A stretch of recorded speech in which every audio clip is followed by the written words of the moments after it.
To the Revd, Mr. Jonathan DUSTWICH at, Sir, I received yours in course of post, and shall be glad to treat with you for the MS, which I have delivered to your friend Mr. Bryan, but can by no means comply with the terms proposed. Those things are so uncertain.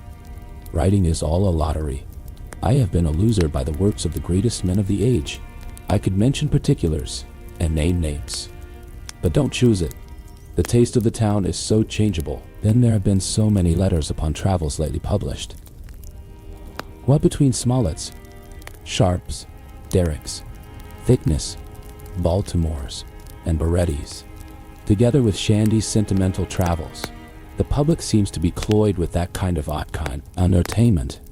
Nevertheless, I will, if you please, run the risk of printing and publishing, and you shall have half the profits of the impression. You need not take the trouble to bring up your sermons on my account. Nobody reads sermons but Methodists and Dissenters. Besides, for my own part, I am quite a stranger to that sort of reading, and the two persons whose judgment I depended upon in those matters are out of the way. One is gone abroad, carpenter of a man of war, and the other has been silly enough to abscond in order to avoid a prosecution for blasphemy. I'm a great loser by his going off. He has left a manual of devotion half finished on my hands, after having received money for the whole copy.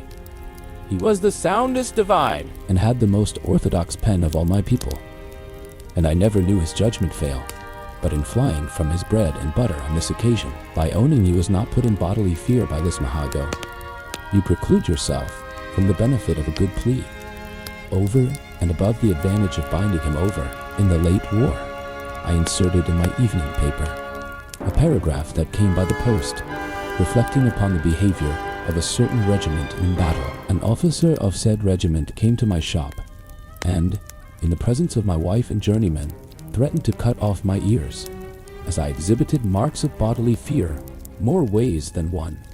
To the conviction of the bystanders, I bound him over. My action lay, and I recovered. As for flagellation, you have nothing to fear, and nothing to hope on that head. There has been but one printer flogged at the cart's tail these 30 years. That was Charles Watson, and he assured me it was no more than a flea bite. C.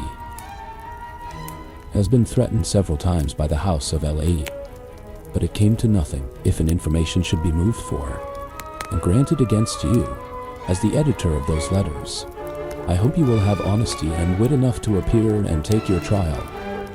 If you should be sentenced to the pillory, your fortune is made. As times go, that's a sure step to honor and preferment. I shall think myself happy if I can lend you a lift.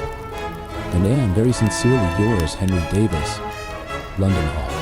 10th. Please my kind service to your neighbor, my cousin Maddock. I have sent an almanac and court calendar, directed for him at Mr. Sutton's, bookseller, in Gloucester, carriage paid, which he will please to accept as a small token of my regard. My wife, who is very fond of toasted cheese, presents her compliments to him, and begs to know if there's any of that kind, which he was so good as to send us last Christmas, to be sold in London. H.D.